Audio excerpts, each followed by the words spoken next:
to charge something in 15 minutes, it's not just a battery problem or a charger problem. You can't just set up a charger. You can't just build a battery. You got to do both, and that's where, in some sense, our first step of innovation is. We are a full stack energy company. We build a battery pack called an e-pack, and we also support it through something called an e-pump, which is a charging network. Together, they deliver this 15-minute charging, while also giving you a 3,000 cycle warranty. So the industry average today is like a 1 hour to 4 hour charge time, and maybe 1,000 cycle warranty. So we have the fastest charging in the world, faster than cell phone charging for vehicles, while giving a 3,000 cycle warranty. And we're able to do this on regular LFP cells. We don't use fancy cell chemistries. We use regular cells that everyone else is using. And our innovation really comes in the thermal management systems that we've built, in the BMS electronics that we've built, and the charging algorithms that we built. So all three of them work together. Mm-hmm. So you mentioned about these two products, the e-pumps, which is the charging station, as well as the e-pack, which is the battery pack. So how is the business divided between these two product lines? How is the revenue divided between these two product lines? And what do the margins in these two product lines look like? Our objective is always to bring down the cost of the battery and increase the revenue on the charging. Right? We want to make this technology accessible to more and more people. So we try to bring the battery cost down as much as possible. And because the previous point I was making is our rapid charging is not based on unique or fancy cell chemistry. We're using regular cells, which is a large part of the battery cost. And we're actually only playing with software and thermal management. So that actually makes delivering this performance not more expensive. In fact, there are a lot of advantages. We're able to reduce the size of the battery. With rapid charging, you don't need a large battery anymore. So the vehicle actually comes down in sticker price. The other advantage is like financing. Because we give 3,000 cycle warranty, the tenure, the EMI gets lower. A lot of advantages to end users, which is why we're able to command, in some sense, a good revenue on the battery, while we focus a lot on the recurring revenue and charging. And if I look at a 5-year view, maybe 60% of our revenue comes from charging, and 40% comes from battery. You have spread across Delhi NCR as well as Bengaluru, right? So what is the way forward? How many cities do you want to cover? How many more charging stations do you want to have? What does the expansion vision look like for you? 25,000 vehicles, 6 cities, 600 charging stations. That's our focus. We want to have 100 charging stations in every city. So Bangalore, Delhi is our two big focus points, followed by, we already have charging stations starting to go live in Kolkata, in Ahmedabad, in Hyderabad, and Chennai. So these are all already cities in which we are live. Yeah.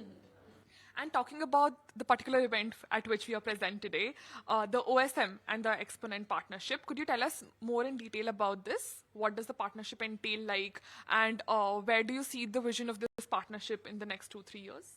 Yeah, so together we've launched the OSM Stream City Quick. It's a passenger three-wheeler. It's a L5 passenger three-wheeler. It's at an entry price of 3.25 lakh. Including the battery. It's a very aggressive price point. To put that in perspective, a CNG vehicle probably costs you 2.9 lakh plus permits. So it's roughly the same cost. But a CNG vehicle will cost you 3 rupees a kilometer to run. This will cost less than 1 rupees a kilometer to run. So it's a no-brainer. This is a vehicle that actually doesn't need subsidy because of the inherent battery technology, the revenue potential, and also the life that we're providing. So I think it's about time the industry stands on its own feet, and we're taking a first step forward, both OSM and Exponent together. Super excited. Last year we focused on cargo, and we'll continue to do that. But passenger three-wheelers, it's a 5x, 6x larger market than cargo three-wheelers. And this is where actually they do a lot more utilization. Cargo three-wheeler maybe does 100, 150 kilometers. These guys do 150 to 200 kilometers a day. They're running all over the city. There's no fixed route. So that's why we're quite excited by how our technology sort of really marries well into this segment. Along with OSM's vision is not to make this a premium product, but really use technology to reduce price. Yeah. Also talking about the funding that you've raised, you recently raised around in December, and overall, if I'm not wrong, you've raised somewhere around $44.4 billion, right? So how much of that has been deployed yet, and where do you want to invest the rest of the money going forward? Yeah, we just recently raised our 26 million out of the 44 million. So we have a little more than that, and we've I think roughly invested upwards of $15 million to date in R&D, setup, scale up, etc. We will be investing this year a lot more R&D for new segments, apart from expanding our network. But yeah, at the end of the day, we also work with franchisee players, financiers in this industry. So we're not necessarily a capital asset-heavy company ourselves. We focus a lot more on technology. Right. And what does your revenue targets for this financial year look like? Yeah. Well, last year we did close to I think 20 crore. It was our first year. I think this year we're looking to 5x that. So we'll be in upwards of 100 crore. That's our target. Yeah. Right.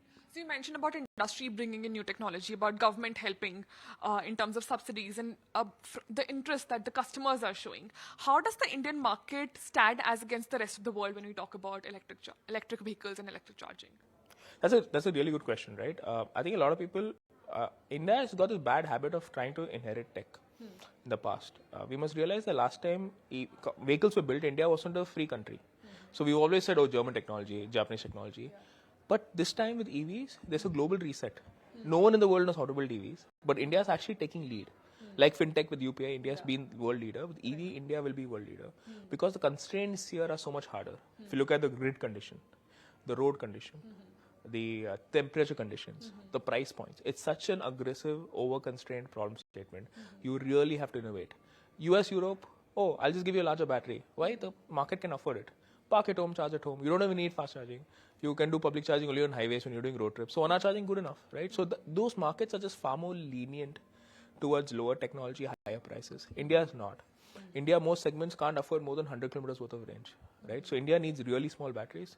Most segments don't park at home, so I need to public charging. And if I'm charging publicly every day, I can't spend 1 hour.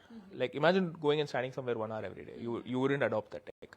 So India's realized that we need ultra small batteries with ultra fast rapid charging, like sub 10 minutes, recharge like a refuel, get in, get out. That's the ecosystem that will really unlock electrification at scale. So it's the sort of technology we need to build in India will be higher, and I think it will force companies like Exponent and others to innovate constantly, and I think that's why India will become world leader. If you like this video, then like, share and subscribe to ET Now.